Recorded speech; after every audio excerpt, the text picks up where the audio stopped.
Hey, Linda.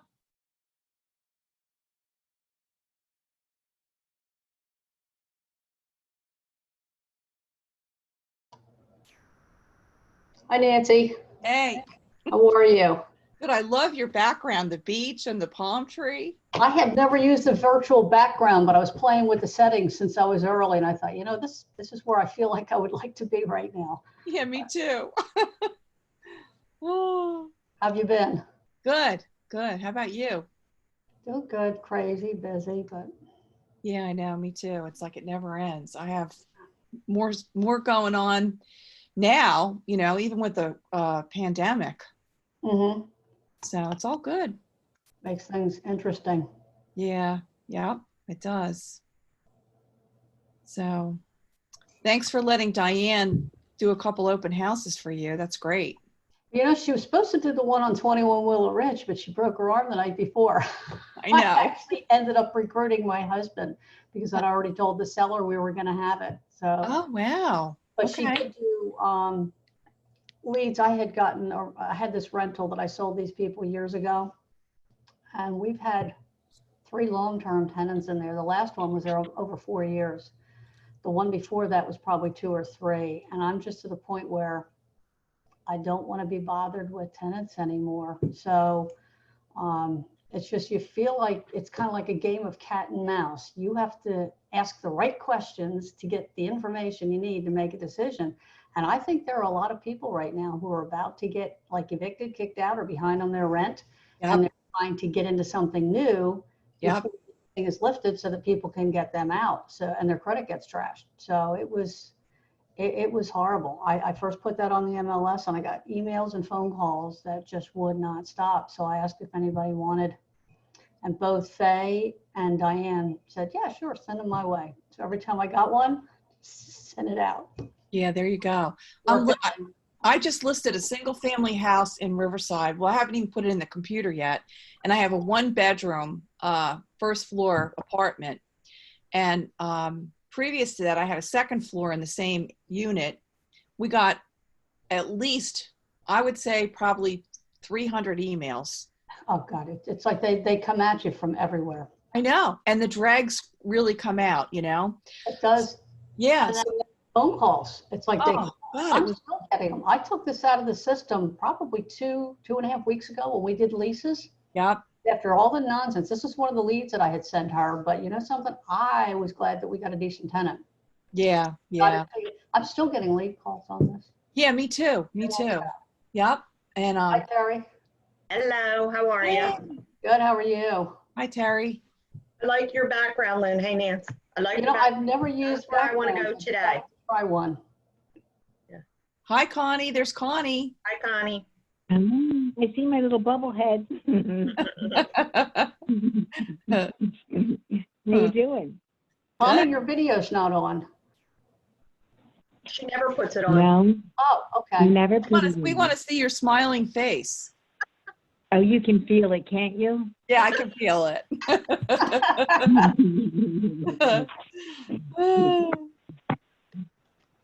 Is Linda at the shore again? I'm pretending I'm at the like beach. Linda.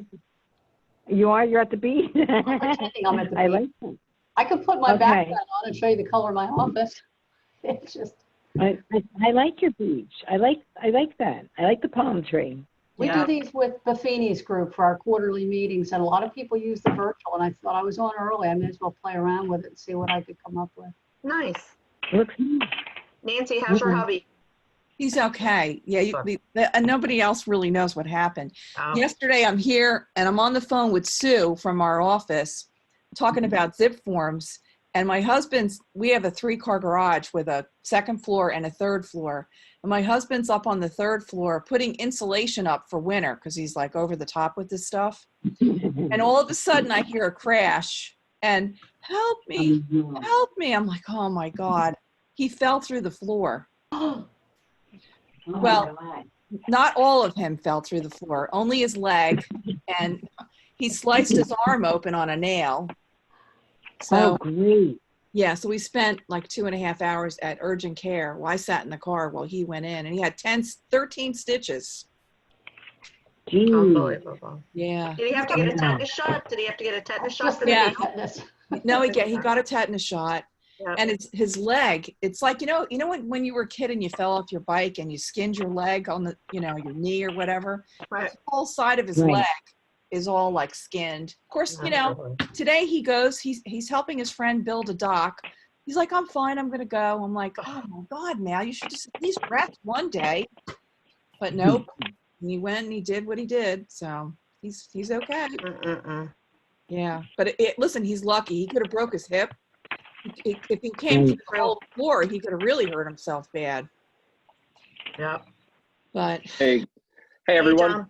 hi. All right, we're T minus. I want to make sure we get all of our panel on here.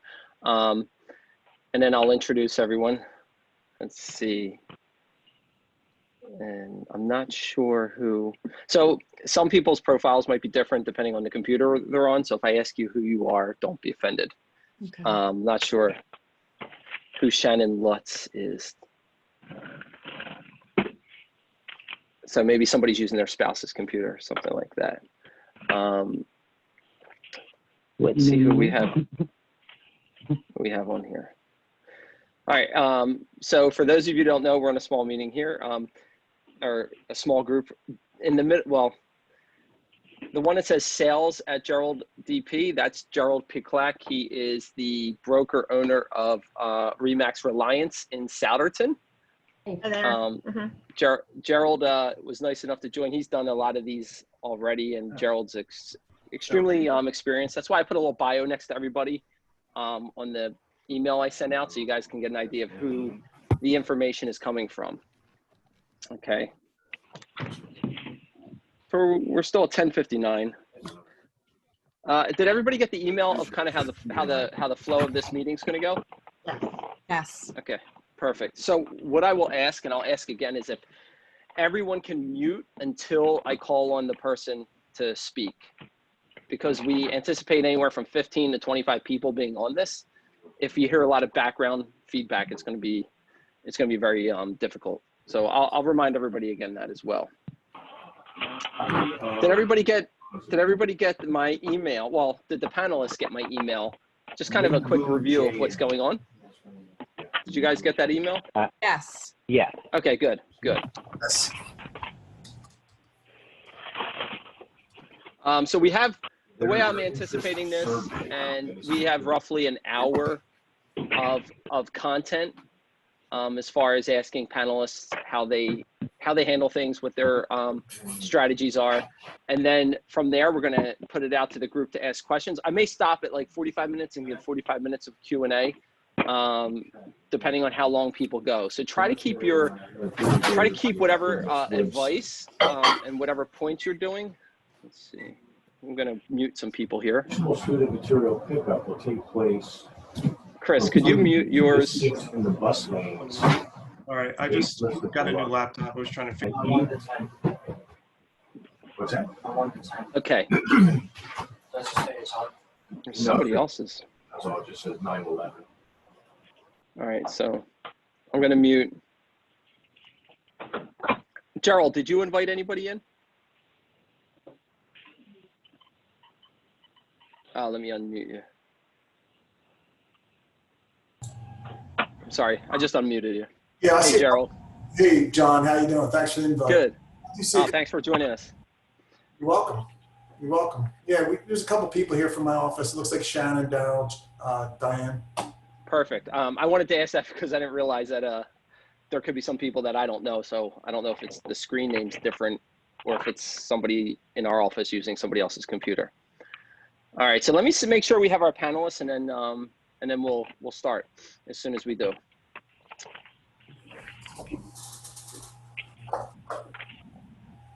I'm just trying to mute. Well, let me go to the participants. I think that's the easier way to mute.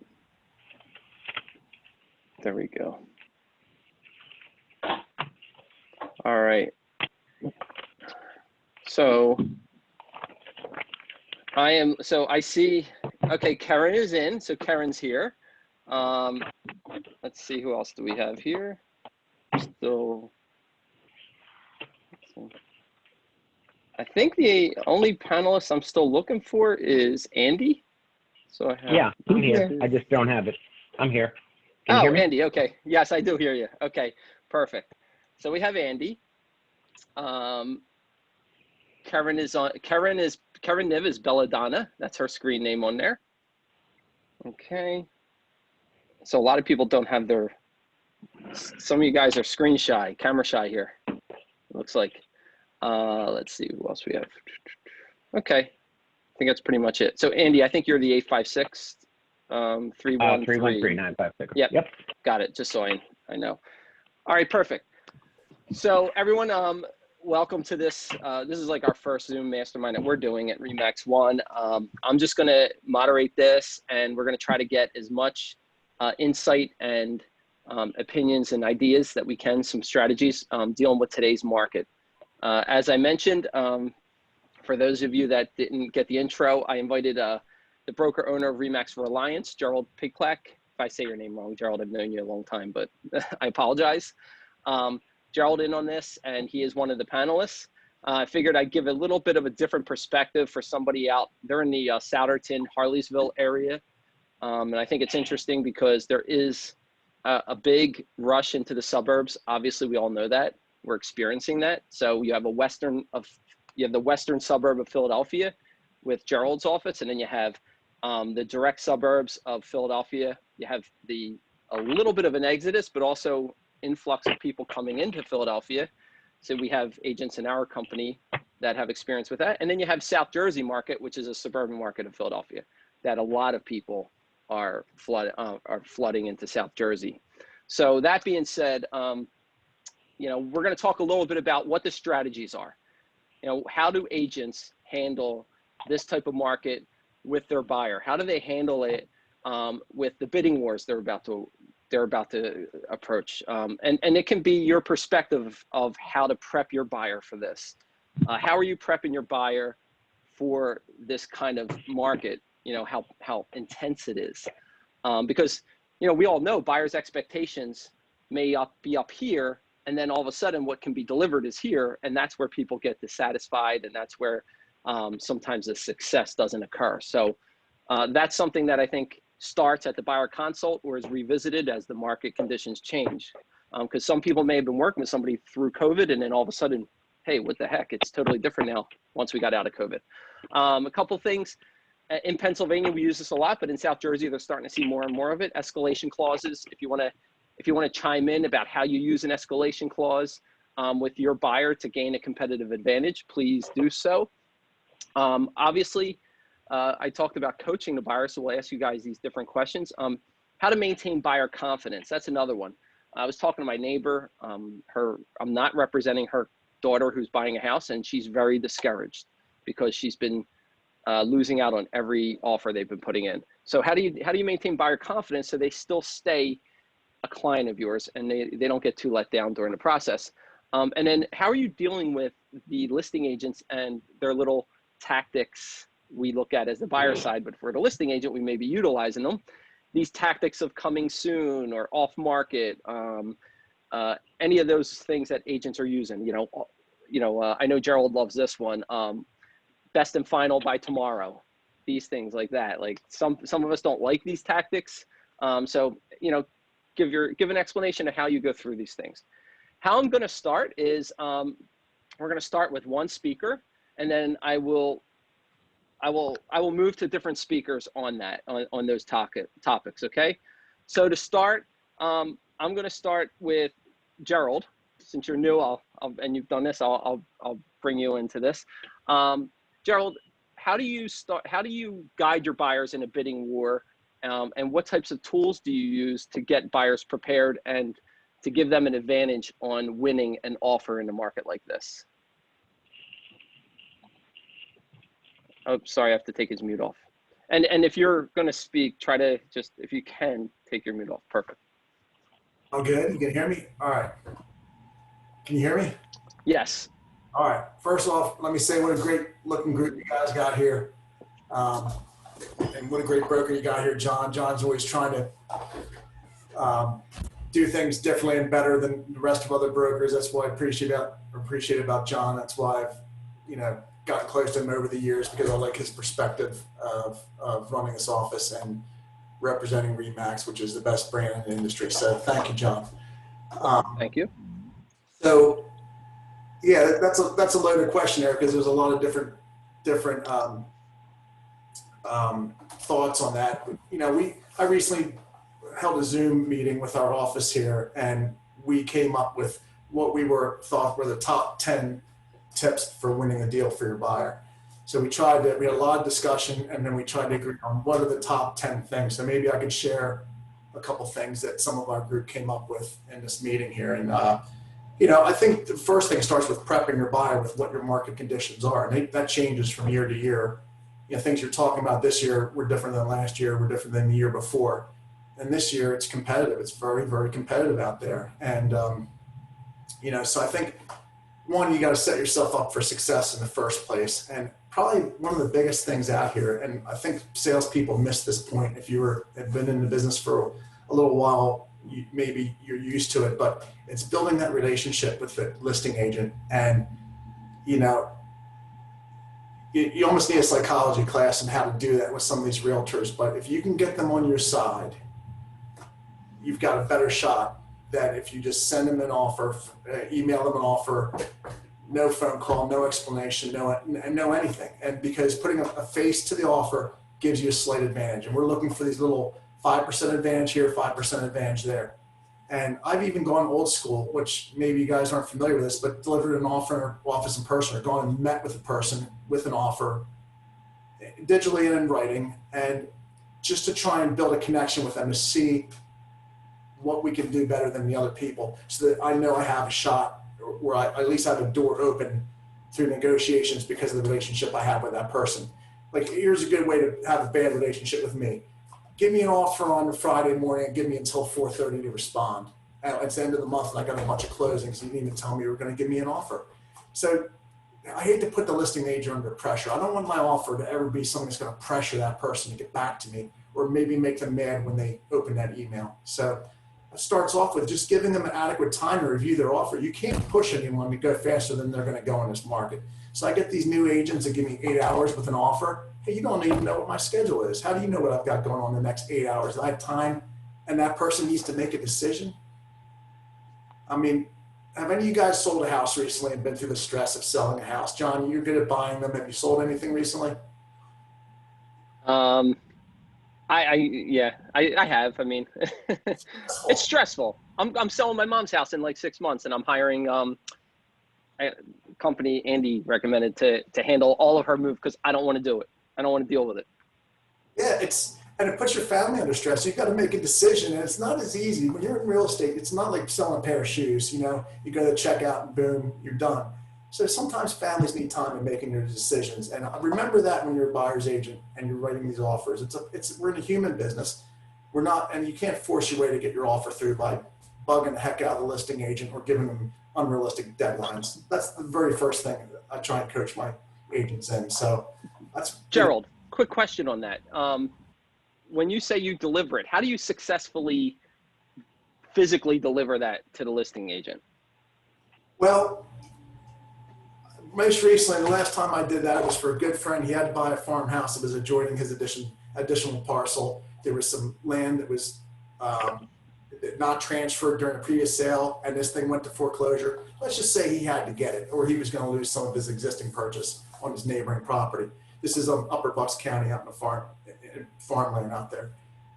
And it was a foreclosure. It was a beat up farmhouse, and there was a lot of activity on that property. There was offers all over the place. So I went in there with my buddy, the farmer. He's got a nice personality and a nice wife.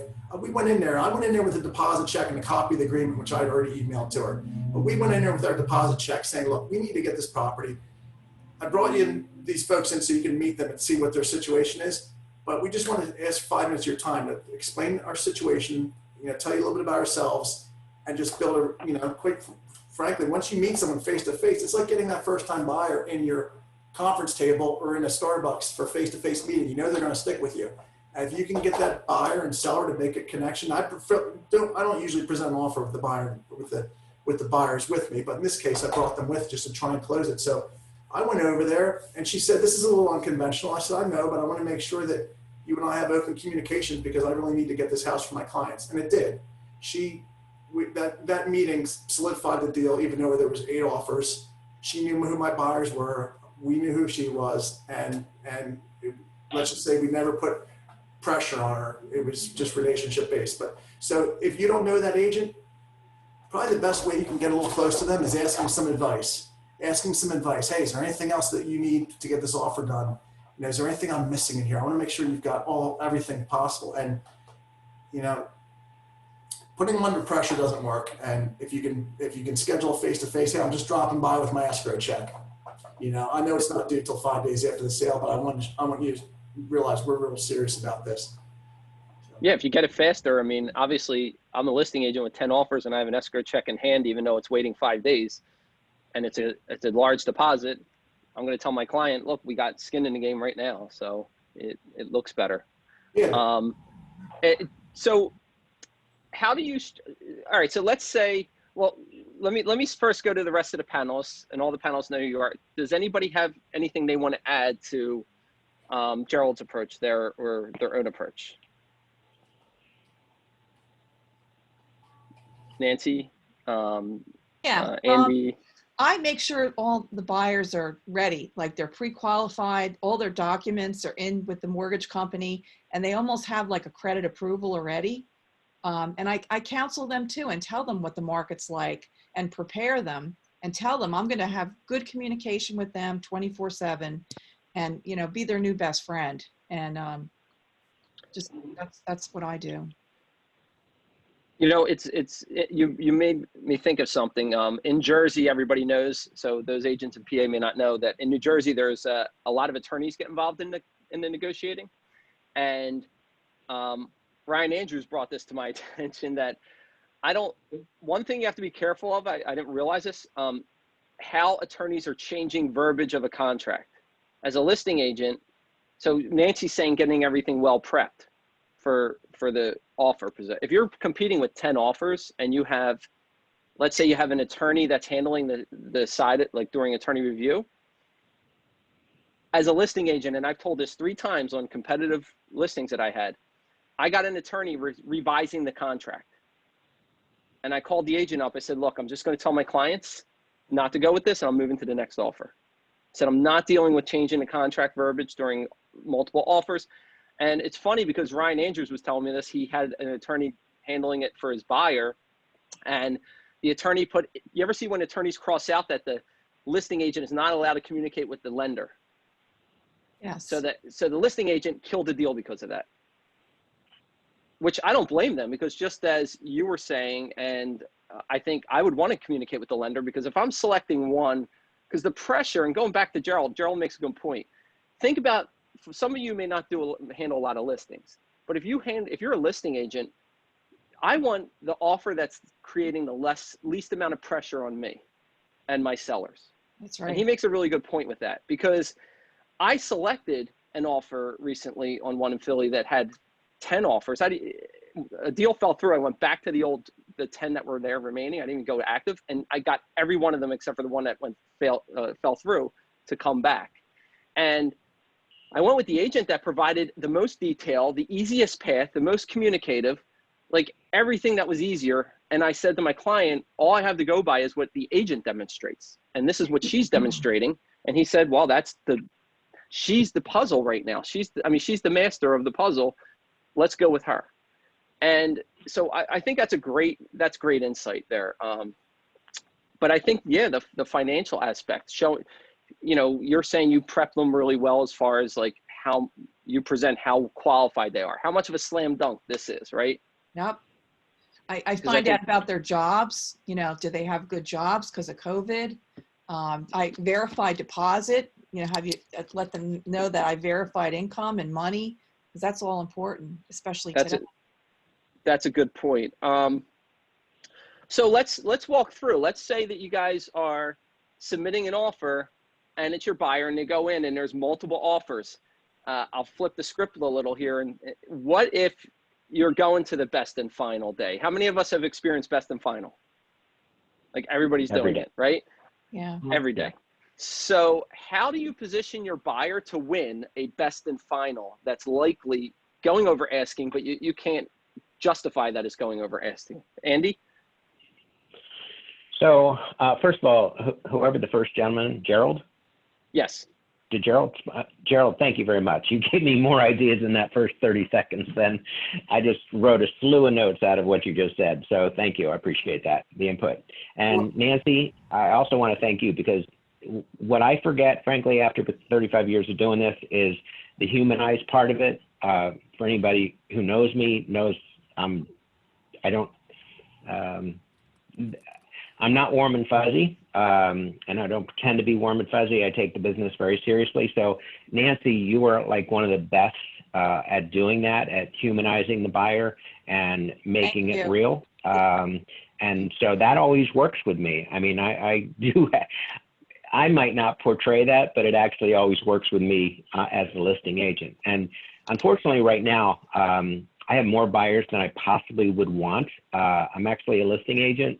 I'd rather work with about 2 buyers a year, and that's that. So for me, this market has been incredibly uncomfortable because I'm on the other. Help. I'm on the other side of this, and it sucks because I'm at the mercy of what I consider a lot of immoral behavior on the listing agent's side.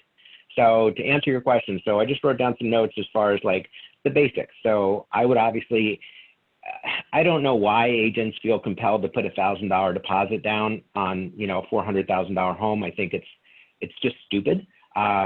So put down a deposit that makes sense. Actually put down a deposit that actually wakes the person up, the listing agent. So if everybody else is putting to 5, I'm going to put 15. Every property I personally buy, I put $20,000 down. That always gets people's attention, and it always, sets me apart. I've been in quite a few recent deals that I didn't get. And actually part of my process was trying to come up with a boatload of ideas that probably I've already used in the past, but forgot. So that would be my first, just increase the escrow deposit. Nancy, I agree with you as far as doing your due diligence and getting your buyer ready. But some of the things you said, I'm wondering, are you communicating them with the listing agents? Like right there, like I just had a personal flip I just sold. And one of the things the agent told me, which resonated, was these buyers are both in jobs that are not affected by COVID at all.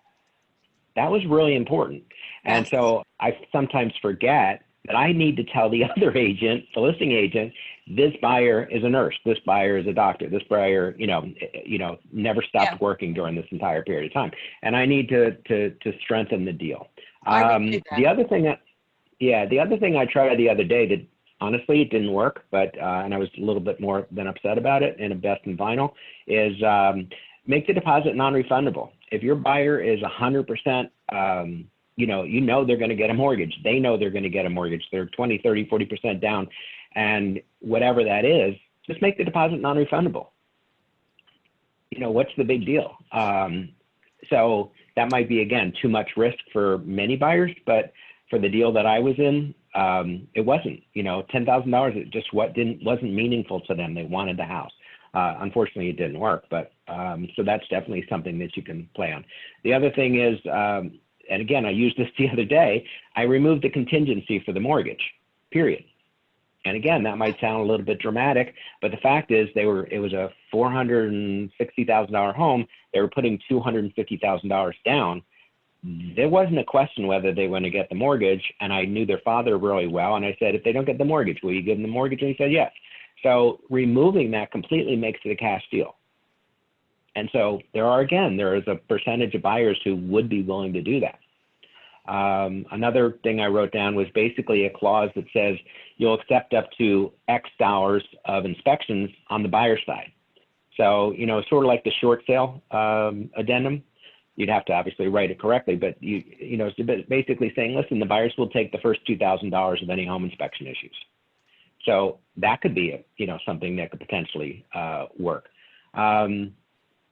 I really like Gerald's idea of face-to-face, because I do forget that and this is why I don't like to personally meet buyers, and actually why I hated doing open houses where another agent would send in their buyer and then I met them face to face, and then I had a face to the offer, and I hated that because that's personal. I didn't want it to be personal.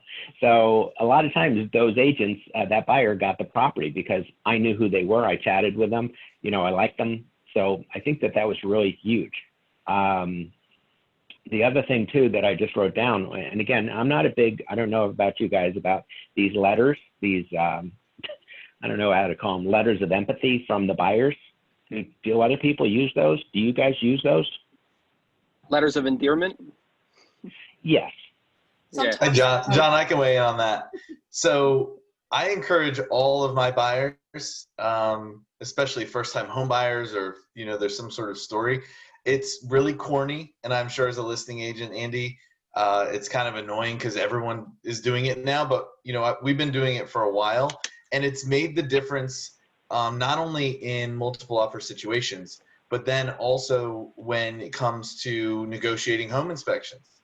You know, they remember the letter, and they, you know, I had a situation where we came up to a home inspection and the sellers were leaving the house, and the first thing out of their mouths, they introduced themselves and they said, "Hey, listen, we really appreciated your letter."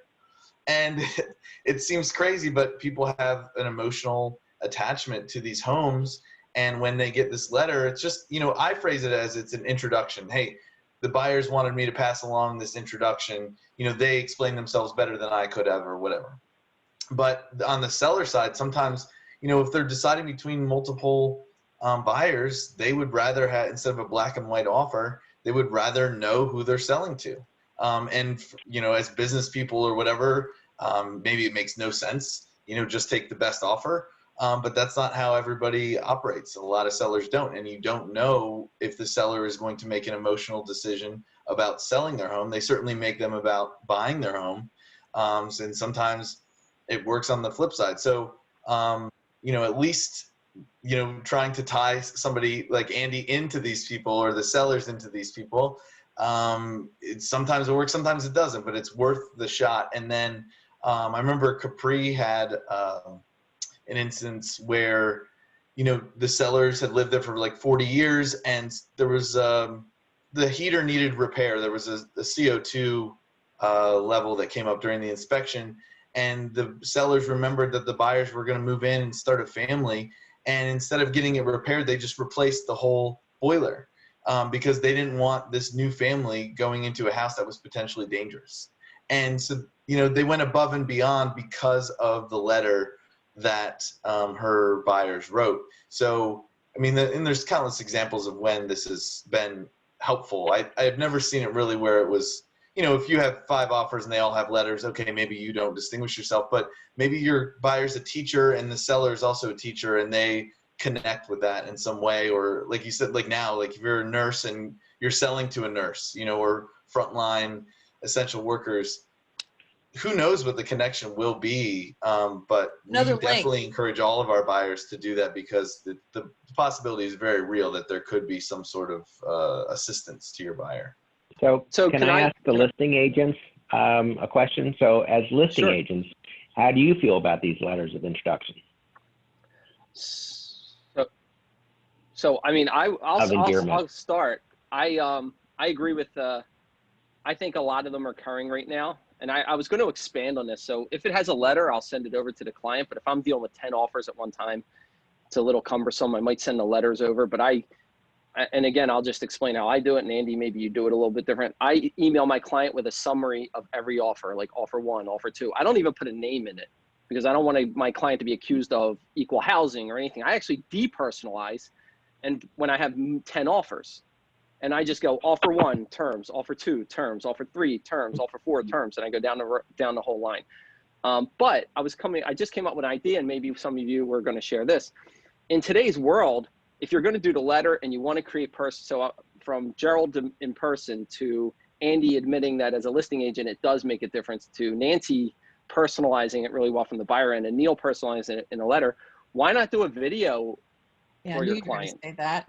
Why not have your client, like, you know, it sounds crazy, but like if you have 10 offers, you're probably the only one that's going to have a video presentation from the buyer saying, we loved your house. And it could be them with their child, you know, really connect to the listing agent. I don't know, would that work on any listing agents? I know coming from me, it sounds gimmicky. So think about it for a sincere buyer. Well, Can I butt in here, even though I'm not one of the panelists? You're married to one of them, so. I had a client who I had people write letters and add photos. And my client was like Peruvian or something, but he had darker skin color.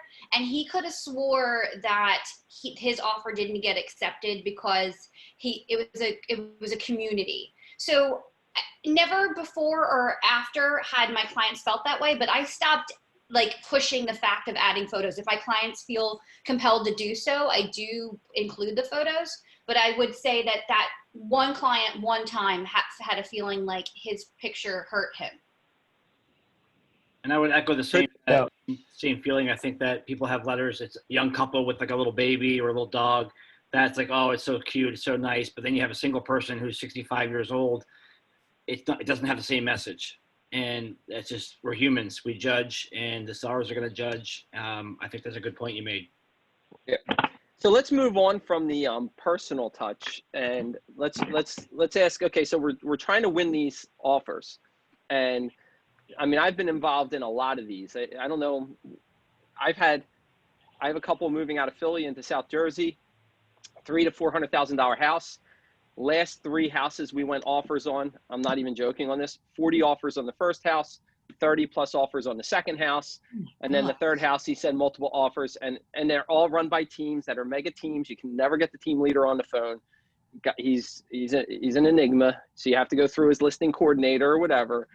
And so for me, my client's saying, what can I do to position myself to, which I wrote everything that, I'm going to summarize all this to everybody and email it out. But I think Andy gave us some insight. We did a mastermind with RE/MAX of Reading and RE/MAX Properties in the past, where that non-refundable deposit seems to win a lot of times.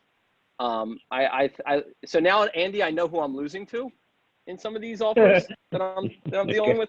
But that is a good point. Like, tell your buyers, look, you really want it, pony up $5,000. Hey, John. Yeah. Do you mind if we just spend like a little bit of time on this? Because I don't know, I guess maybe it's not as common. I went to the home inspection workshop, negotiating home inspection mastermind a while ago. And I think in Jersey, it's completely different than in Philly. We have a lot of deals that fall apart because of the home inspections. A lot of these homes are in terrible shape, and some things that are not super obvious when you're at the house for 10 minutes that, you know, and obviously we're looking for everything that we can, but we have buyers who kill deals over home inspections. And I would feel totally uncomfortable advising a buyer to write an offer with a non-refundable deposit when, if the home inspection comes out very poorly, then they're really painted into a corner in terms of killing the deal. Let me correct myself. Let me correct myself. When I say non-refundable, I'm just talking about the mortgage part of it. Okay, the deposit's non-refundable. If you don't get a mortgage, you don't get your deposit back. The rest of the terms and conditions all apply. It's not an as-is sale. How do you write that in? Because that's not how the deposit or the Yeah, but you can actually just write some language in the back. Basically, buyers don't. Essentially, by doing that, you can literally, it's sort of combined with removing the contingency for the mortgage in a way. So you're basically saying, listen, property appraises low, doesn't matter. I'm still moving forward. It's really having to do more with the mortgage, and I should have defined that, as opposed to doing. We're not making the contract as is. It is not like no inspections, no nothing. You waive all your rights. No, not at all. It's tied to the mortgage contingency. But let's move back a little, because this is about winning an offer with 10 offers. So Neil, I agree with what you're saying, but I'm talking about a situation where I had people who went 10,000 over asking, were willing to eat the difference of any appraisal. They removed that contingency. And had I put a non-refundable deposit, maybe that would have gotten them in the I probably wasn't even on the playing field. There was 30 offers. Wow. So you think about it, it's a 1 week on the market, 30 offers, everything was over asking.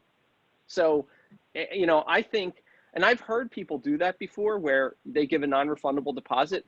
So I get what you're saying, Neil. I think it's a per case basis. You have to talk to your client about it, but I would have no problems talking to my client because the client comes to me and says, I got to win this offer.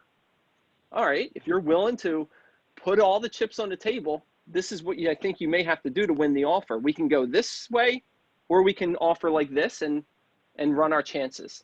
You're the decision maker. I'm just the option provider. You're the decision maker. A lawyer told me that we couldn't do it because I wanted to do that. And he told me, absolutely not. You can't do that. So. And sure you can. Andy, I'll defer to you on that. I'm sure you can, but Sure yeah. you can. No, you sure you Yeah, can. you can do it. Listen, a lawyer might not like it, and a lawyer might say, hey, there's a lot of liability attached to it because like John just said, you're giving the buyer all the options, and then they're choosing, but then the buyer could say, well, you didn't really explain it well to me. Yeah. Listen, we're in a business of risk, and I probably take more risk than anybody that I know. Wrongly, you're I'm awesome, telling you. No, wrongly. I do it stupidly, but by the bottom line is, if the buyer, like John, I can tell you, I had one buyer, they lost 7 properties in multiple bids, and now I just lost the buyer because they have no confidence that I could get them a house, and they were all incredibly hot properties, and no matter what I did, I couldn't puncture the process. But so anyway, I think you can, not a problem at all. You certainly talk to anybody attorney-wise you want, but there's no reason. I mean, when I buy properties, again, personally, I'm putting the money down and there's no contingencies. The only contingency is basically that they have to clear title. Yep. That's my only contingency. So I do it all the time, so I know I can do it. And I just bought a property for my mom in the same situation. It was multiple offers, and it was 2 days on the market, and I actually got Bonnie involved as as Bonnie to help me because the agent was playing a bunch of games, and we actually caught him not going through with my offer. His response was, the sellers are going in a different direction, but never said why you weren't taking the offer. Oh. And then we got somebody to call up and say they wanted to see it, and he was going to meet them at the house and told them exactly how to structure their offer. Wow. So then I rerouted it over to, I didn't expose any of that yet. I just did that for information on how to play this, because it was a house that backs up to our development, and my mom is ill, and I wanted to get her close so I could run and help her with things. So needless to say, we just went in like Andy's saying and gave like non-refundable deposits, structured things like that. Like just kind of gave the seller something they can't refuse. And if you're worried about the legal aspect of it, and you're willing to, if your client's willing to win at all these costs, then bring a lawyer in and have them part of the equation, not resisting. Right. Have the conversation with the attorney and say, look, you're part of the team here to get this done. Don't be a part of the team that gets it, that blows it up. Right. Like there are lawyers out there that will be there for his interest, the client's interest, to win this deal. So I think these are all great perspectives. I want to make sure I get everybody included on these things. Let's move to, I want to move on to how do you guys, well, let's first start, we kind of started in the middle, but okay, it's a ridiculously hot market.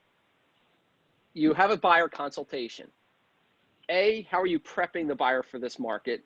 And B, how are you setting up their search? How are you having them look for homes during this market? Let's go with someone different here. Terry? I'm going to take you off mute. I'm sorry. Terry, hold on 1 second. Let me take you off mute here. Let's see. Okay. Oh, you have to unmute yourself, Terry. There we go. There you go. Well, normally hi everybody, in my buyer consult, one of the first things you got to talk to them about, or what I talk to them about, is trying to take as much emotion. I think somebody mentioned emotion, it may have been Neil, and there is a high emotion level on both sides. And I do more listings than I do buyers, but right now, like Andy, I have a lot more buyers than I prefer, but I try to meet with them and try to take out as much emotion as you possibly can in the beginning so that they're set up. You may not get your first house, you may not get your second, you may not get we have that conversation. It could be 3 or 4 before you get it. And I feel, even as a listing agent, it's not always necessarily the best, highest offer is not always the one that wins. So it is kind of a factor of a lot of different things as we've been talking about. And then how I do it is I hook them up to the ML, and I'm in control of the portal and what they're looking at and the parameters, and touch wood, that seems to work fairly well with me. You know, I say when it comes on, you got to react. You're not going to see 10 houses at one time. You're lucky you're seeing one. And when I say jump, we got to jump. If that's the area and the price point, you got to move. So I think all of it, like you said, John, comes from how you set people up in the beginning and you set the expectations. But I like everybody else, I've got people that have lost houses. They've gone 15 over, 20 over, 20, and they haven't gotten them. So it's a very frustrating market, a lot different than when we went through the market of 08, 06, 07, all back then. Yeah, we had low inventory, but most of the time as a listing agent, you'd have 2 or 3 offers on a property. Now, like you're saying, John, you could have 20. It's insane. It's a market I've never seen before. And Terry's been doing this, like many of you, over 30 years. Does anybody else have a give my age away? It's experience I'm projecting out here. Does anybody have any other tips on how they, when they sit down with their client, maybe Neil does, how do you get your clients to search so that they're not missing properties? And then what's the expectation on getting them into properties and set up to put offers in? Hey, Well, this was a topic I was actually curious to throw out to the panel at some point, because Gerald's comment about, I don't want an 8-hour deadline. You know, if we do all the things right, we get them all prepped, you know, and, you know, we make sure that they're on top of things. So whether we send them the property as soon as it comes up when we see it, or they contact us and say, hey, this just came up and it was coming soon, or it's just active today, and we get in that day, you know, that's the part that I'm struggling a little bit more with, rather than like trying to make your terms as competitive as possible when you know you have 5 or 10 offers.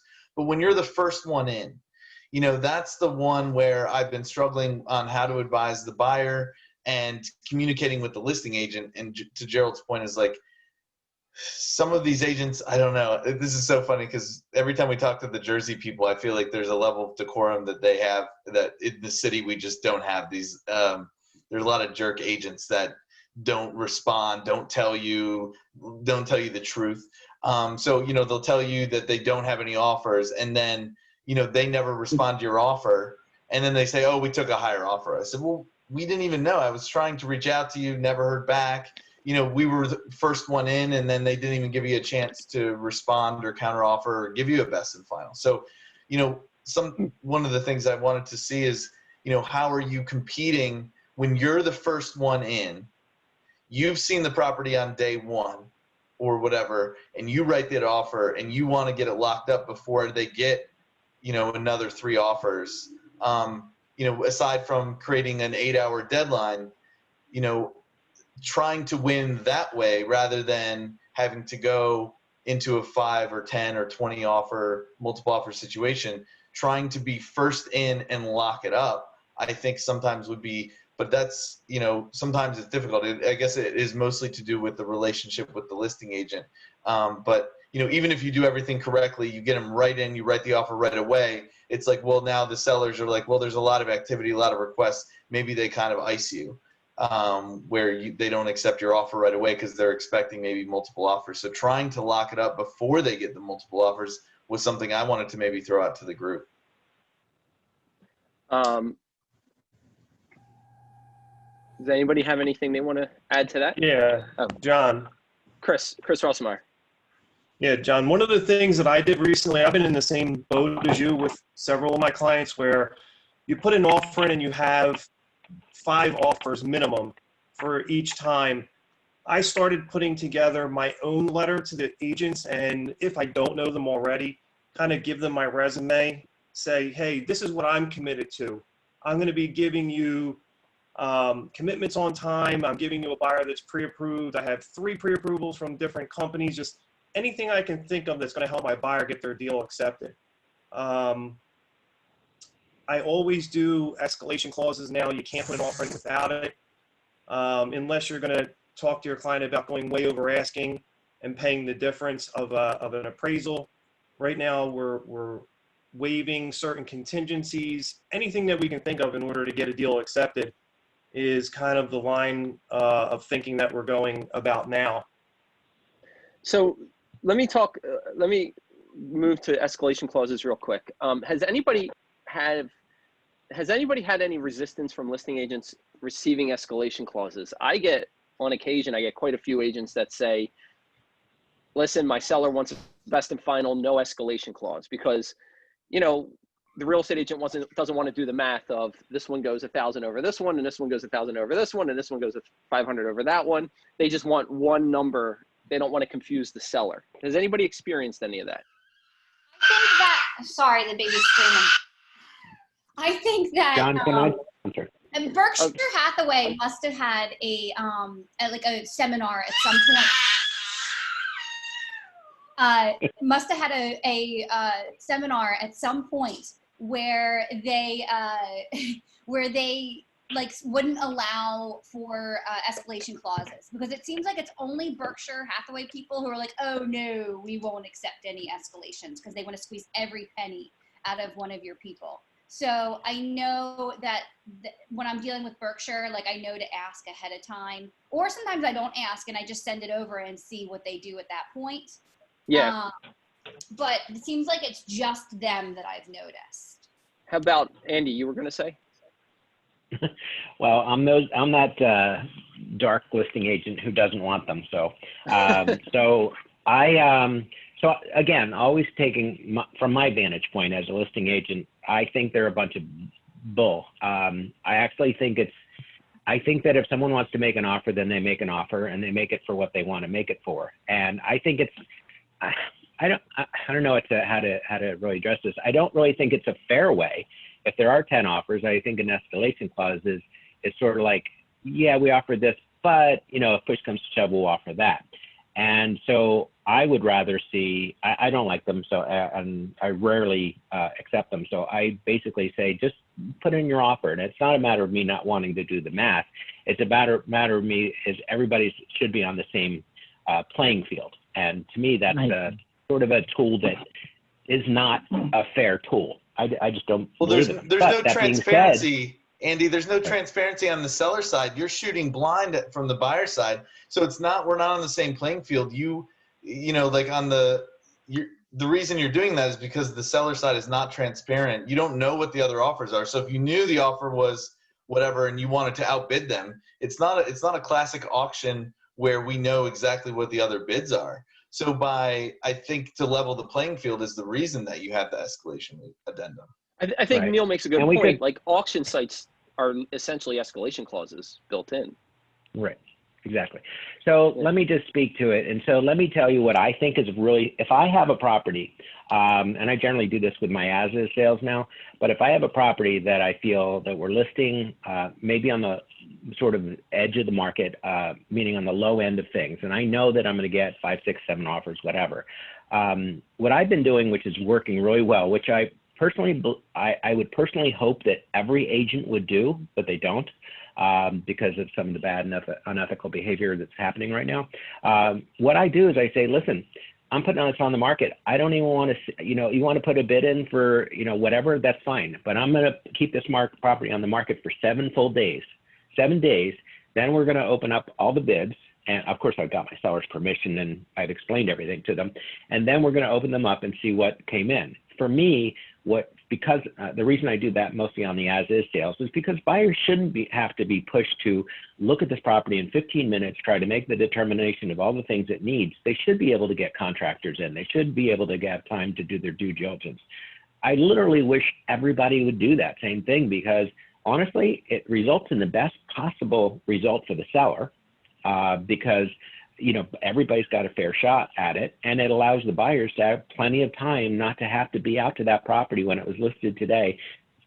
I'm trying to have a life in this market, and I got to tell you, I'm not being very successful because I'm out tonight. I don't even like to work nights, but the point is that I have to now go out and show these properties the minute they're on the market. And then I have to push the buyers to make decisions. And I don't know about the rest of you listing agents, but I got to tell you, there's a fair amount of people who are having buyer's remorse. So 2 days later, those buyers didn't sign the damn contract of sale, or their attorney cancels it, and we're back to square one. So I don't want that. I just want a nice, calm, collected way. And first of all, it's taken the chaos out of my life in those particular properties, which sellers allowed me to do that.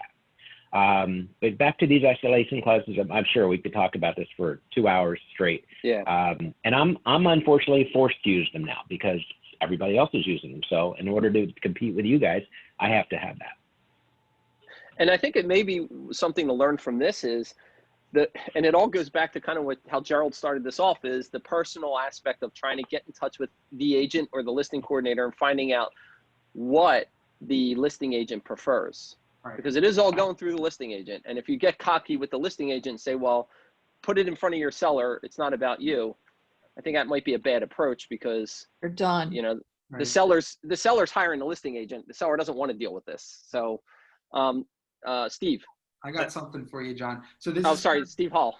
Hi, guys. Steve Hall. This is kind of going off of what Neil said. So being about the first one in and making it stand out versus, you know, other offers that may be coming in. We talk a lot about humanizing the buyer. We need to humanize ourselves with the listing agent, whether or not we know them or we don't know them. I think it's important to build rapport because we are going to be working with them from day one to settlement. You really want to ask, you know, are you expecting a lot of offers? What settlement works for your sellers? Not works for you. We like to say, oh, what settlement works for the agent?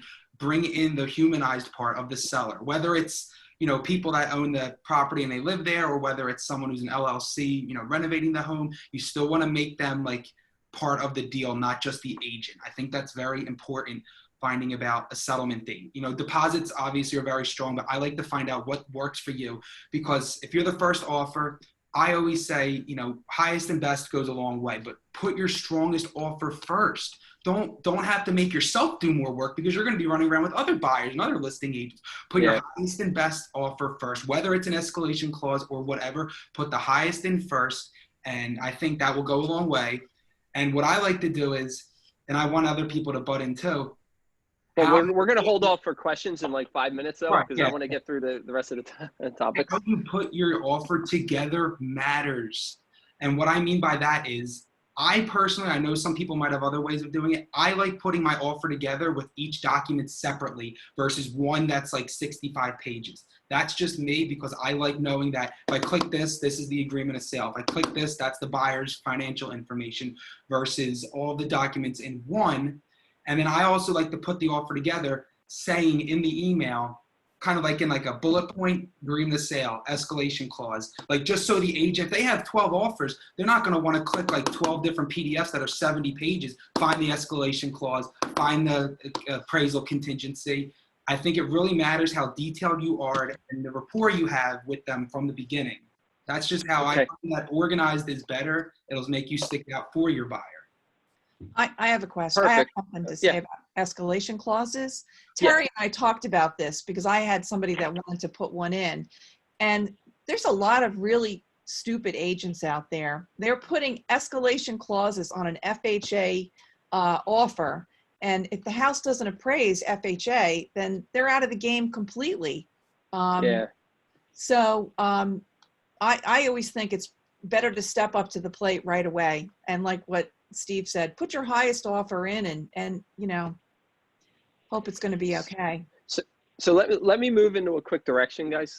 With some of the things I wanted to talk about real quick is coming soon, off-market listings and the other listing tactics. I wanted to see if let me see if Karen, so Karen Niv, who used to be a Coldwell Banker Preferred, does a lot of commercial and development, working with new construction developers and stuff. So I figured this would be something maybe Karen, you have some insight on. How do you get yourself in front of these listings that are not in front of us? Let's see if I can unmute her. Oh, maybe Karen stepped away. Or if anybody else has any oh, Karen, unmute. If you can click the little red microphone. There you go. Now, yes. I hear you. So the question was, how do I... Like, how do you get yourself in front of properties that, and I know you represent a lot of developers, investors that have land. So some of the things that you have are not necessarily on the market. And a lot of agents are doing coming soon or off-market listings.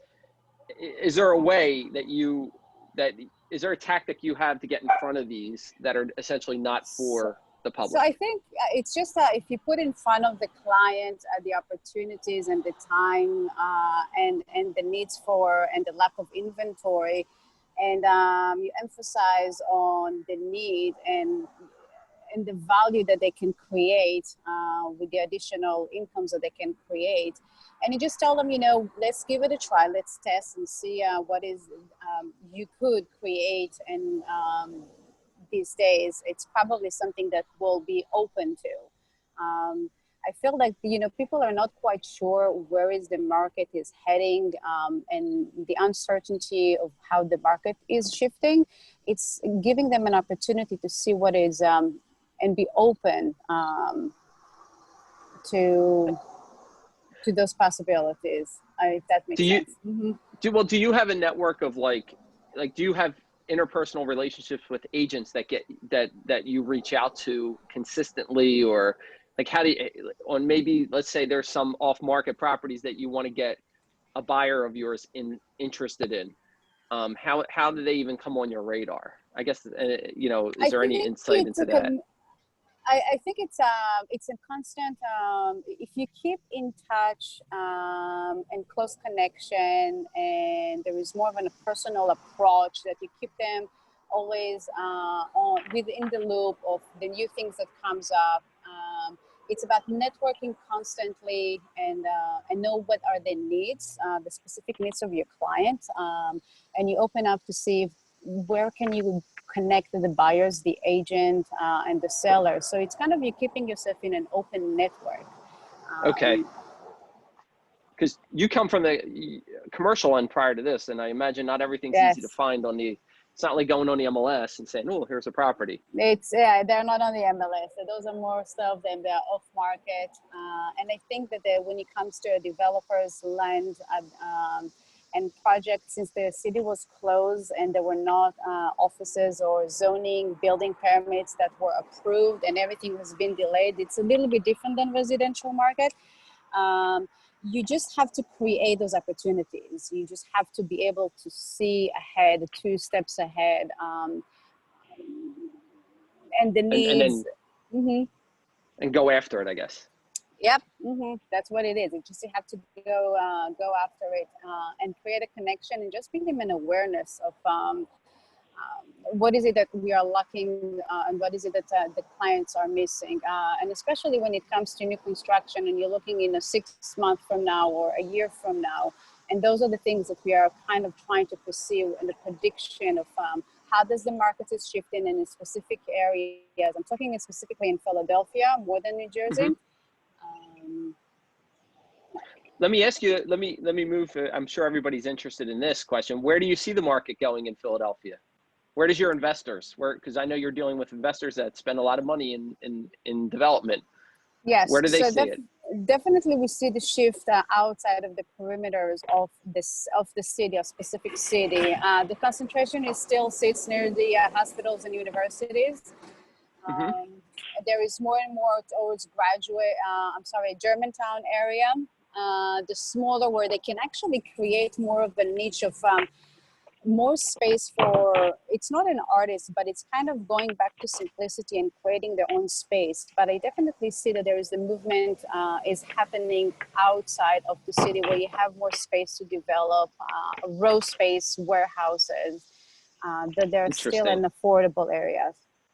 Interesting. Okay, so that's good insight for, and we should I'll probably put together some type of mastermind for future outlooks on things, but that's good to know. But as you said, those are not going to be those things that you cannot really find on the MLS. You can actually have to go and dig and find those opportunities. Got it. Let's move now to the residential side of that, as far as like the resale residential. How are, oops, sorry, Kevin, I think can you mute? Because I think your connection just went out for a second. Let's move to the residential side. I think that, let me mute it. There's a delay. So how are you guys handling the coming soon? You know, we know certain brokerages are saying coming soon. And then you're not supposed to, so technically per Bright, you're not supposed to be able to put that under contract if it's coming soon and people aren't supposed to be seeing it. Yet we all know that the listing agents that are doing that are showing it and advertising it, and then off market / coming soon, and any other like you know, we all know the famous woman in South Jersey that does a $1 commission until the open house, until after the open house. How are you guys handling and prepping your buyers for that? Anyone? What was that? Who's that? Is that Andy? Did you say there's an agent who puts in $1 commission? You don't notice? No. So she puts $1 commission for any co-op until after the open house, and then it moves to like 2.5 or 3% or whatever. Oh my God. So she basically is yeah, and she says, as instructed by the seller, she puts it in the agent notes, which means, you know, somehow she got a hold of Craig Proctor, I'm sure, or somebody, and he told her this little tactic, and then she has a listing agreement that says it, and she convinces her sellers that this is to their best interest versus doing it the other way. I wasn't aware of that one. That one's a new one. Go to Gloucester County. I am familiar with all the agents. Yeah. I'm familiar with all the agents who put it on coming soon, and then it just actually never comes soon. Never comes. It just goes to contract. So how do you? And there's a fair amount of agents who do that. How do you handle that with your buyers? Are you asking me personally or the other? Oh yeah, Andy. I'll ask you, Andy. Yeah. For me, it's the worst. I mean, that's the worst. That's the worst thing that I think that, you know, I get the process, and I actually do. I have done actually coming soons on 1 or 2 listings, but it's a hard thing for me. I guess the only thing that someone can do is if they know the neighborhood and the pictures look nice, make the offer during the coming soon. That's what I would do if I had a really hot buyer and the pictures were already up, so you can actually see them and the buyer can drive by, make the offer. At least you're in the door. That's true. Make an offer immediately based on the fact that you know we it's all coming know soon. that in Jersey, we all know that in Jersey, none of it's binding. They're not signing a contract without an attorney review. So it's dirty, but I don't know. Honestly, in Pennsylvania, you have the home in Pennsylvania. You have the home inspection contingency to get out of it. So the difference, I'll just give everybody the main 2 differences.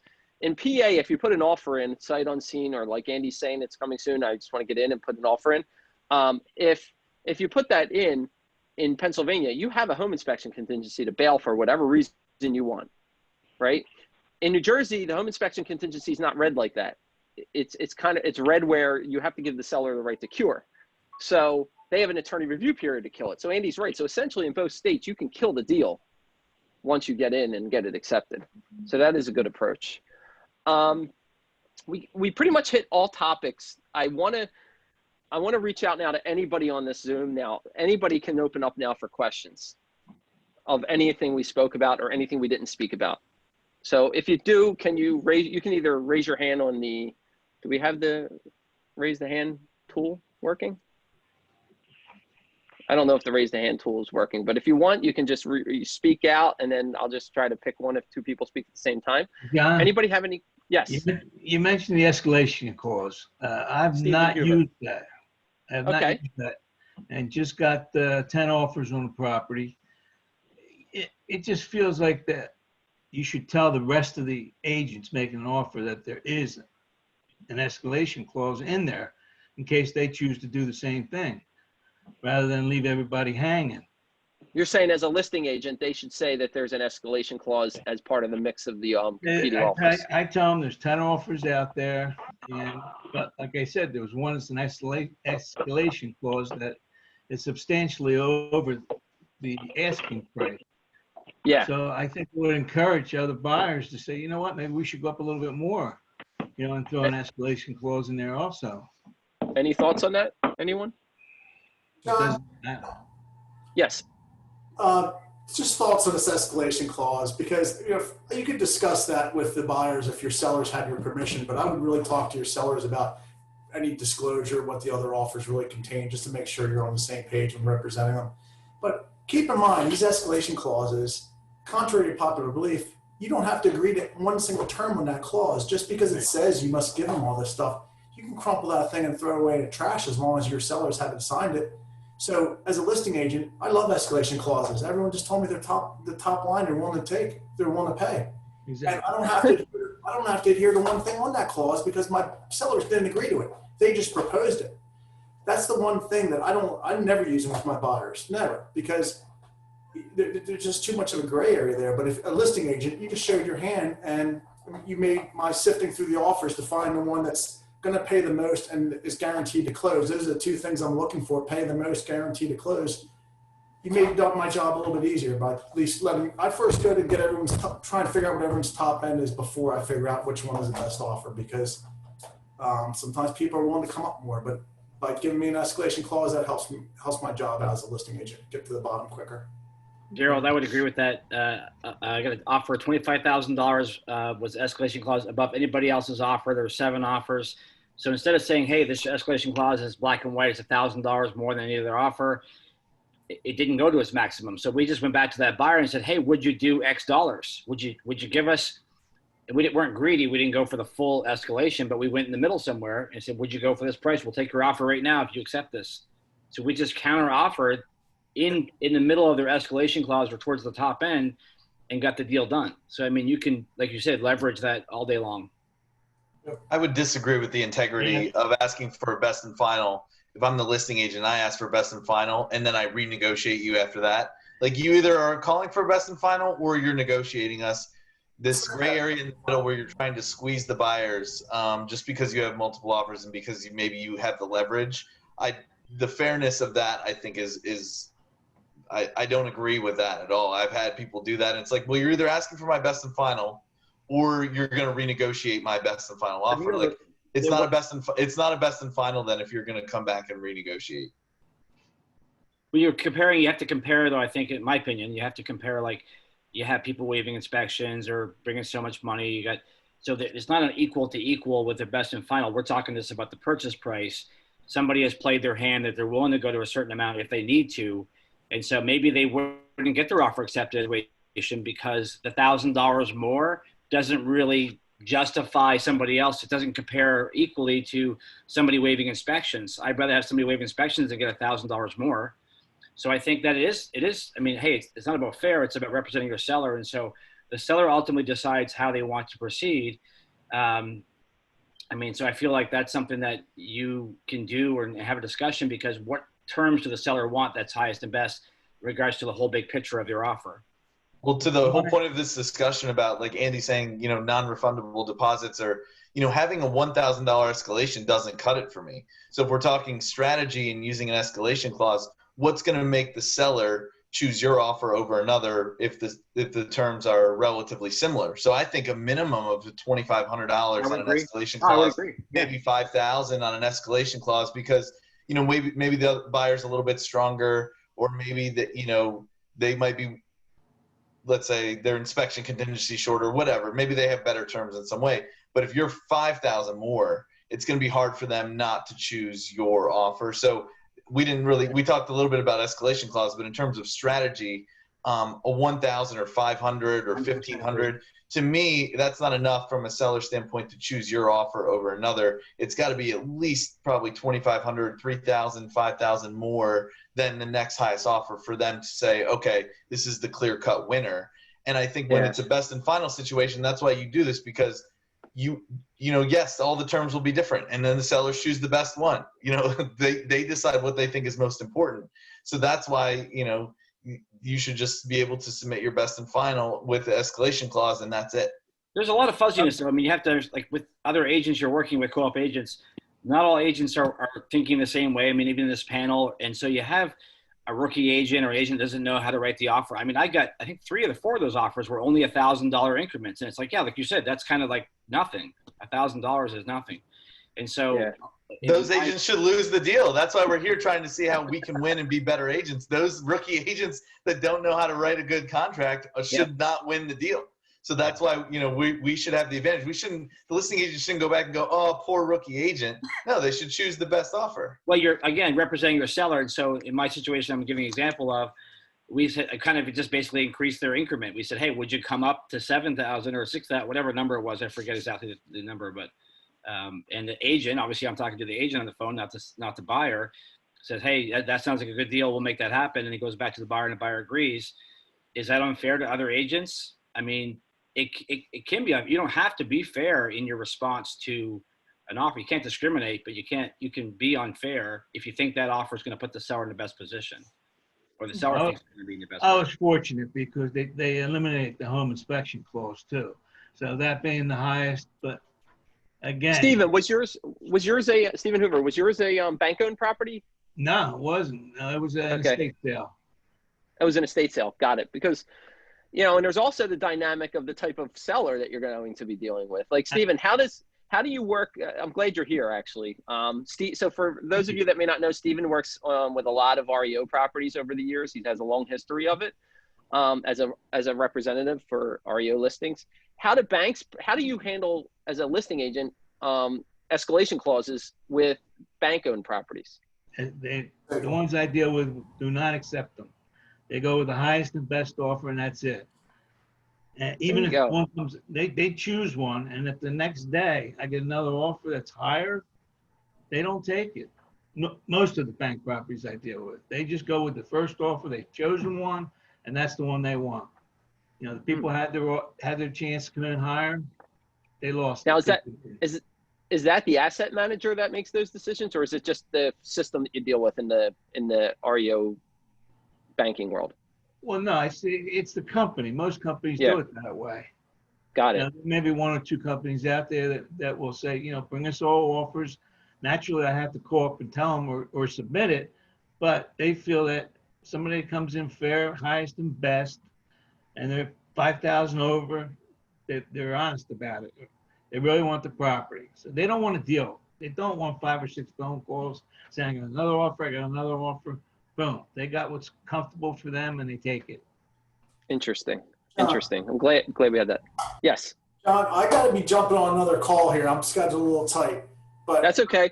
I leave you guys with one parting thought because I like listening, Scott and Neil's perspective. They've got 2 different perspectives. I respect that too. And, that seems like it's almost a whole nother course, like what to do as a seller's agent when you have all these things in there. But let me just leave you guys with one last thought because, and I respect everyone's opinion on that. Sometimes highest and best isn't always highest. And sometimes if people are a little too focused on the price, maybe for a bank it's different because they just put it back on the market. But when you're moving your family to Florida and you're trying to pick the right offer, sometimes it's not always highest, then best. Sometimes it's best, then highest. So keep that in mind. I appreciate everyone's insights here. You guys did a great job. Thanks for putting this together. I'm glad to be part of it. Thank you, Gerald. Thank you for participating. Yeah, all right. Best wishes to everyone. Thanks. We're gonna hang on for a few more minutes. If anybody has any questions out in the group that viewed this, because now's the time that you guys can reach out and have a question.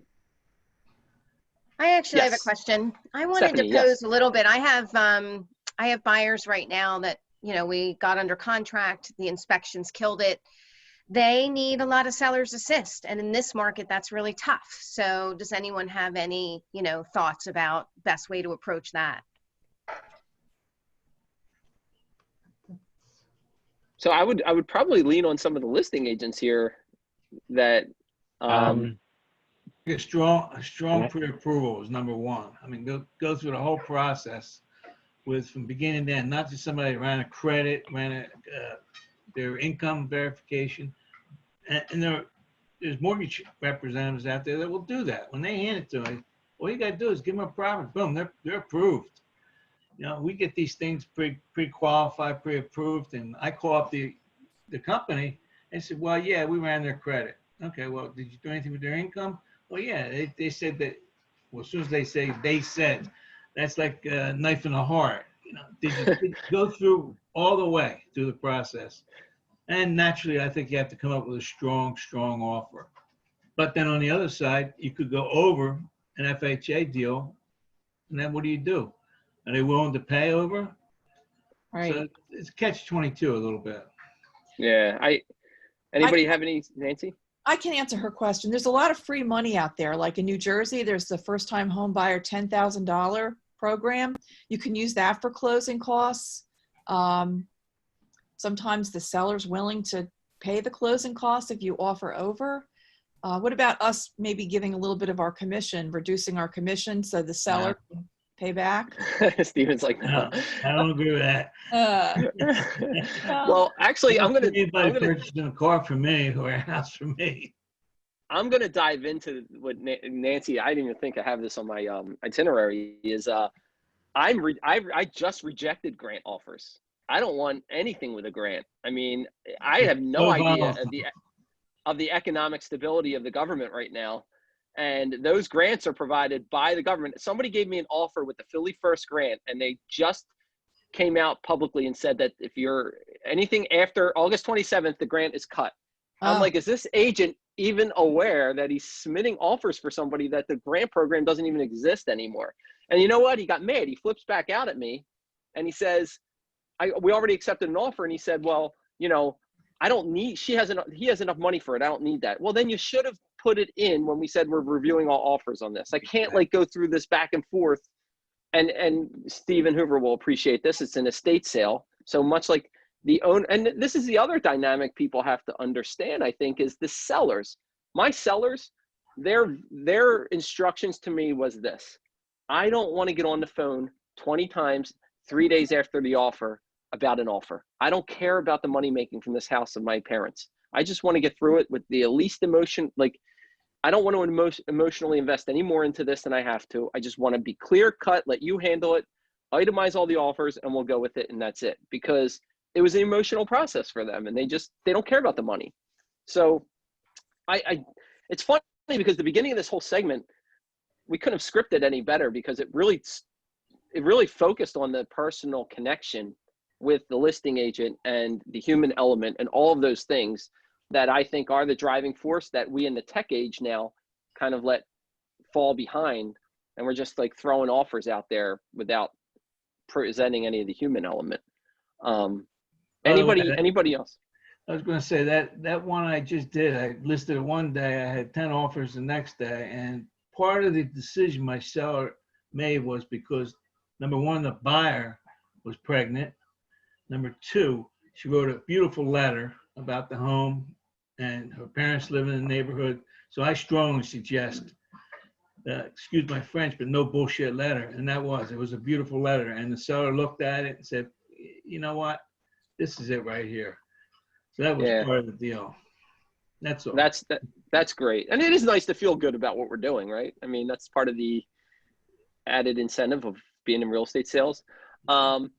Anybody else have anything? Does anybody have any questions they want to ask, add? I do. Hey, John, I just wanted to add something real quick. Oh, yeah. And then Linda. I'm going to go to Linda after Chris. Is that Chris Rossmeyer? Yeah. Yeah. I just had 2 deals accepted for clients, and part of this has to do with, I guess, just longevity in the business because I've been around a while. And I had 2 deals accepted because I knew the listing agents, and they knew me, they knew my background, and they knew that if I brought them a deal, it was going to close. And if you have some experience, use that to your advantage. If you know the agent, call them and talk to them personally and try and get as much information from them as you can and say, you know, what's it going to take to get my buyer in the door?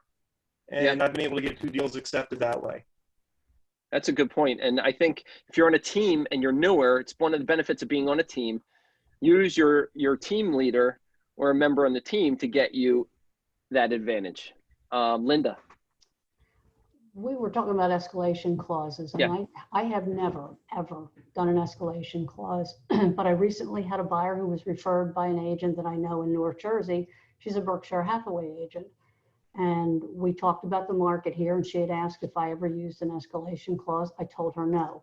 The way she explained it to me was she said that the escalation clause puts the buyer in a position so that they're not negotiating against themselves. In other words, when they don't know what the other offers are or how crazy other people are going to get, it keeps them from offering way, way more than they have to. So we ended up using their form because it was late at night. I couldn't find a form. Marie Meglio, I believe it was, sent the PA form that you had, but it was very, very wordy, and it was going to be too difficult to get the PA part of it out of the agreement. So this Berkshire Hathaway agent from Martinsville, North Jersey, sent me the one she uses. And I noticed at the bottom that it was a ZipLogic forms. I couldn't find it in zip forms anywhere. But I That's was because able to- Berkshire paid to have that form put into Zip Did they? from their Well, creation. Yeah. what I did, and I'm not sure I should have done it, but I was kind of in a position where I had to do something. I got rid of the Berkshire logo and just took their address off the signature at the bottom and left the Ziplogic form mark at the bottom. And I used their form, and it was really simple. We were agreeing to go 2,500 over the highest net offer, and the seller's agent had to provide a copy of the offer that we were used to outbid at the attorney review stage. So the guy, apparently the agent called me back, and somebody said earlier, I think it was Scott, about how it's not all highest and best. It was Neil. It's not really highest and best if they come back with something. The guy came back and said, okay, so you're not the highest offer, but if we'll give you the option, if you go to this number, your guy is a much stronger buyer. He's putting 50% down on a 460, 470 list. So they ended up coming back and saying, will your buyer match this? Now, I did get 2 offers that they had submitted. Both of those were higher than what we would have gone to, with escalation clauses as well, because all these agents were from North Jersey. It's a house in West Hampton. So I had never used one before, but we ended up with the house. Now, I think it's a good tool. I'm not sure that I feel totally comfortable with it, but it's what the buyer wanted. The buyer wanted that house, and it was the only way to get it. By the same token, I had one with 13 offers. Again, I wasn't the highest offer. We didn't have an escalation clause, but my buyer was putting 30% down, and the agent came back and said, we have X amount. I know your guy's not going to come up to it, but would you at least try to make it easier on them to accept your offer, because they've got the letter with the higher offer. It was an emotional tag, but they had to sell another house. So the people are coming back with counter offers, the highest and best offers. It's happening all the time. So in New Jersey, I think it's a different dynamic. The escalation clause, I'm not so worried about the one that you use, because like you can scratch it on paper and there's a 3-day attorney review period. And the way escalation clause addendums are is they basically become null and void, because the purchase price gets changed to whatever it was adjusted to. So it's a tactic. I do think Andy and I think the other listing agents on here bring a lot of important light into this, that you definitely know what the listing agent's perspective is on it, because I've run into a lot where it's shot, like I actually sent the escalation clause and the agent went with one that wasn't, because they don't want to deal with escalation clauses.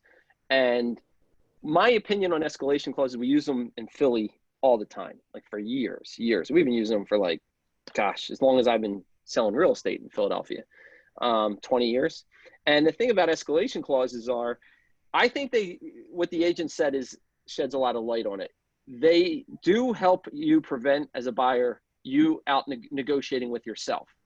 But when you have more than 10 offers, I think the escalation clause, as a listing agent, I also am with Andy. I'm not dealing with it. Like, I'm just going to go with the highest and best. Now, it just so happened that the rest of, and it's what Gerald ended with, it seemed like the rest of your buyer was more best than the price. Right. So the escalation clause essentially did the opposite of what your agent in Berkshire said. It actually showed the cards of the buyer of how high they're willing to go. So now the seller was like, well, okay, great, I got best. Now I know I can get them up on high. So it worked there. But I do think they're unique. I think it's a good approach that you ask the listing agent, hey, if I send over with an escalation clause, is that going to be presented as equal as if I don't have one? Like, it's probably the verbiage I would use. I don't know what you guys think. That's exactly what I did. I called the agent and asked, Good. Do you want an agreement Perfect. or do you want an offer to purchase? She said, you could do an offer. I thought, no, I'm doing an agreement. I did the agreement and I did the escalation clause, and it worked out. The other 2 buyers were willing to go higher than we were on their top end, but they weren't as strong. And that's a good point. The offer, the proposal to purchase versus the actual contract. I'm a listing agent in New Jersey, and if somebody's still using a proposal to purchase and I get a full contract, as you said, Linda, with everything, I'm going with the full contract. Yeah. It's easier for the agents. I find that I'll tell them if we need to adjust anything, I'll update it in zip forms, and it takes it off their plate, and it seems to work really well. But some agents I like that. don't want it. Some agents do not want the agreement of sale. I know. I always have to call and ask that in advance. So those are really good points. And we did put together an escalation clause for the company that's out there. That's out there now that you can use. and we did review it. The broker management team reviewed it. I would always use the PA one and just cross out like anything that said PA, because the PA form's nice because it says this is for use but not excluded, not excluded from. So like you can use it for anything. The PAR is saying it's not only for their use. Okay. Anybody else? Any questions that anybody have on anything else? One last thing. Pete. Oh, sorry, Stephen. On that escalation clause, I forget who it was that mentioned that you can use it as a negotiation tool. In other words, have the seller, if the highest and best is 207 and have a 2,500 over and above, and the other offer is still lower, what do you do? I mean, you can't say to the seller, well, they're willing to go $10,000 higher. Do we go back and say, you got to give us $10,000 higher, even though the clause itself is stating that $2,500 above the last highest one? And Gerald's right. Like you could just strike it all out and just do what you're saying. Say, give me the highest, like you're showing your cards. But Linda mentioned that, she wanted to see that highest. She wanted to see that the highest and best was that the escalation clause is beating. So in other words, if a $200,000 deal is the highest and best, my people are willing to go to 220. So you go back to them and say, well, the last one's 209. You willing to go to 220? And it really wasn't, is what I'm saying. So you make. Well, Gerald makes a good point. You never signed. The seller never agrees it. The seller never agreed to have to give the bona fide offer. See, that's the trick with the escalation clause. Gerald's 100% right. You're presenting it, and there's no agreement on the seller that you have to give a bona fide offer unless the seller signs the escalation clause. That's why Gerald says, I take it, crumple it up, throw it in the trash, and now I know your highest that you're willing to go, and I'll work to negotiate you to give your highest, or you're out of the deal and I go to the other people. Okay. Yeah, it's interesting. It was a good perspective Gerald brought on that one. I'm going to switch over to Pete. Pete, you had a question. Yeah, I guess so. Being a new agent with the escalation clause being very new to me, I've heard rumblings about how it all works out with the appraisal at the end. I guess my question is what's the conversation like with the buyer? Say, okay, you put all these escalation clauses in, and then you get accepted, and the house doesn't appraise. Do you put something in the contract that kind of says, okay, if it doesn't appraise, we're willing to pay this? Do you deal with that up front, or do you deal with it after the appraisal doesn't go through? Up front. Up front. Neil? Yeah, it's a good point. I mean, escalation clause is not any different than offering over asking, Pete. So it doesn't matter how you get to that. If it's a $500,000 house and you're going up to 525, whether you make an offer of 525 or it escalates up to 525, if it's activated by another offer, you still have the appraisal concerns. And that's the biggest issue right now with these multiple offers and going over asking is, are they going to appraise? And so as from the listing side, we had a multiple offer situation on the listing side. We chose one that was, we negotiated back asking for an appraisal contingency at the list price. So even though they were going, $10,000 or $15,000 over asking, we were saying the buyer is going to agree that as long as it appraises for what we had it listed for, they're going to make up the difference. We're not going to renegotiate. The seller's not going to come down in price. And so that alleviates from the seller. The seller's like, okay, great. I could accept, one offer we didn't accept was $25,000 over asking because we said it's never going to appraise for that. We were already worried it was going to appraise at the list price. We got multiple offers, but we said, we're going to take this one that's $10,000 over asking, but they were willing to sign an appraisal contingency that said, hey, as long as it hits the asking price, we'll make up the difference. But the other people who bid $25,000 over asking weren't willing to do that same appraisal contingency. That's the tactic people are using is they're just going to offer way over asking. They know it's not going to appraise, and then they're going to try to renegotiate the price later. So if the buyers have additional cash, which sometimes they do, maybe they have a parent or something, if it's a first-time home buyer, maybe they don't have extra cash sitting around.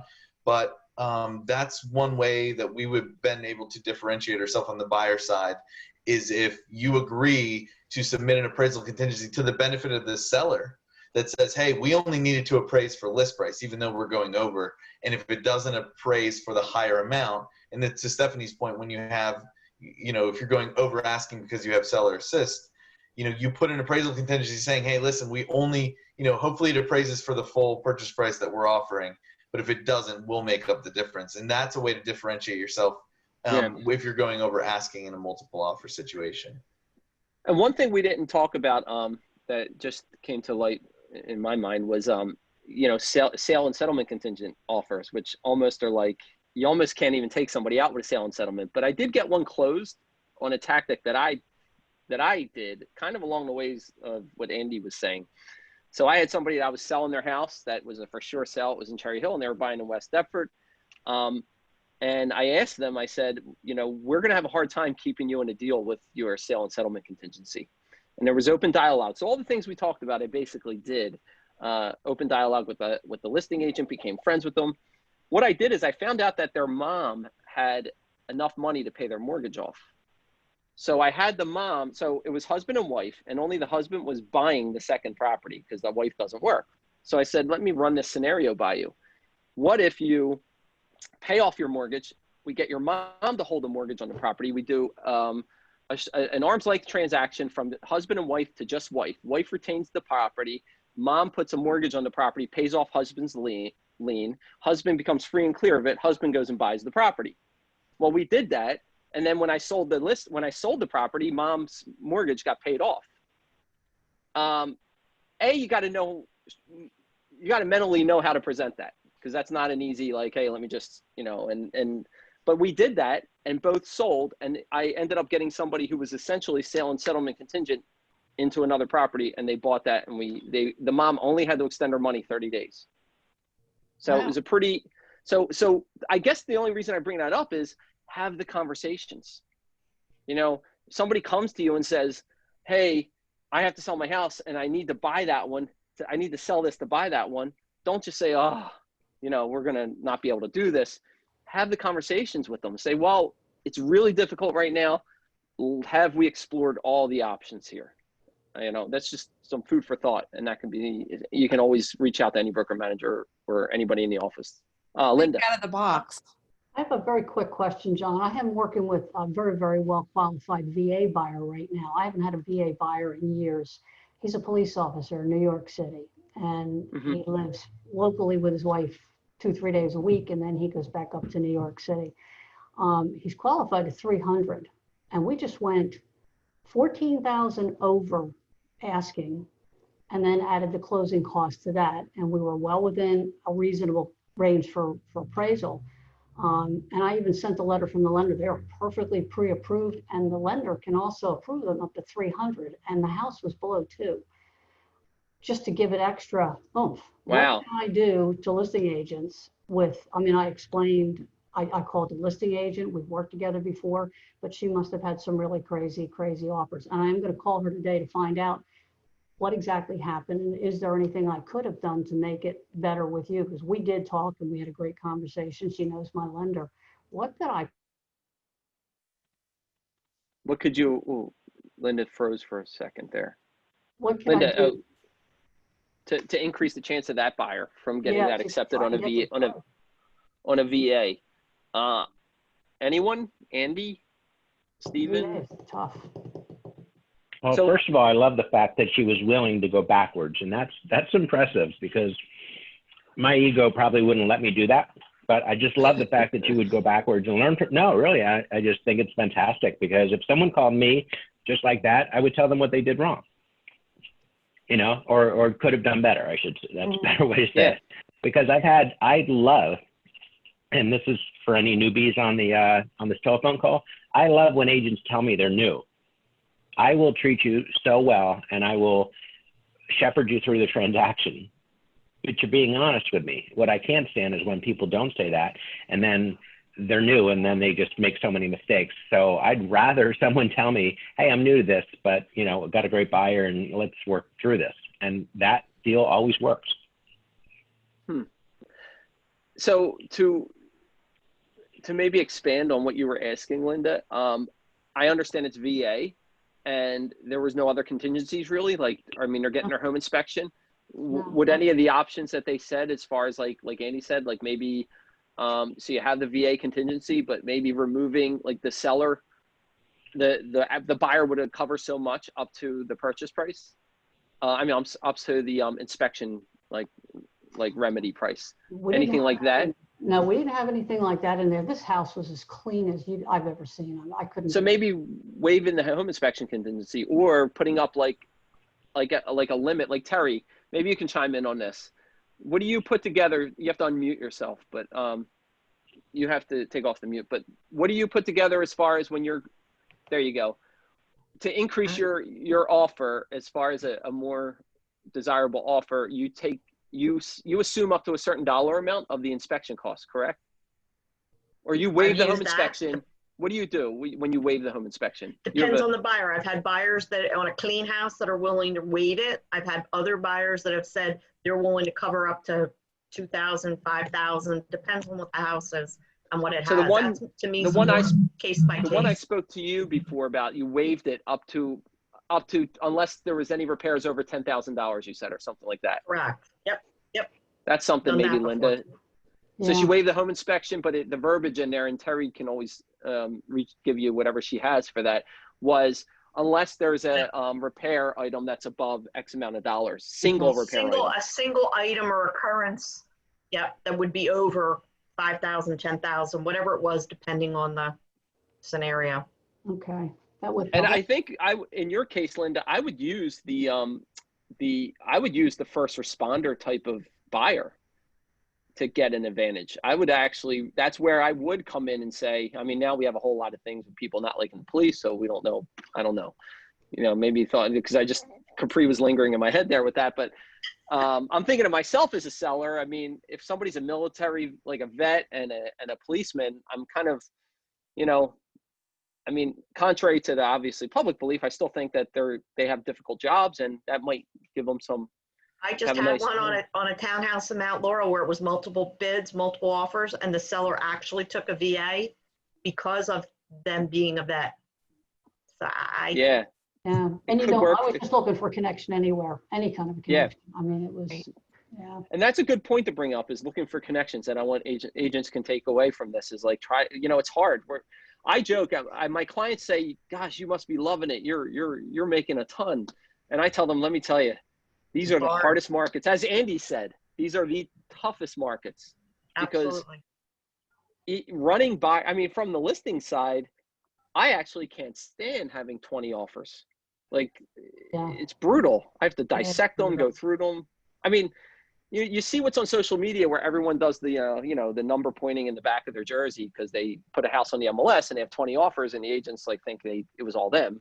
But it's really not. It's the market. I mean, let's be real. It's the market, and so it makes it very difficult in these times. But this was. I thought this went really well. We're at an hour and a half, just over it. I thank everyone from Remax Reliance for participating and some of the input they brought. I thank Gerald Peaklack for joining us. I think he brought some great insight. I thank our panel of Terry, Nancy, Chris Rossmeyer, Karen, Andy Hirsch, and did I miss anyone? Neil, and I think I got everybody on the panel. And I thank all of you for participating in this.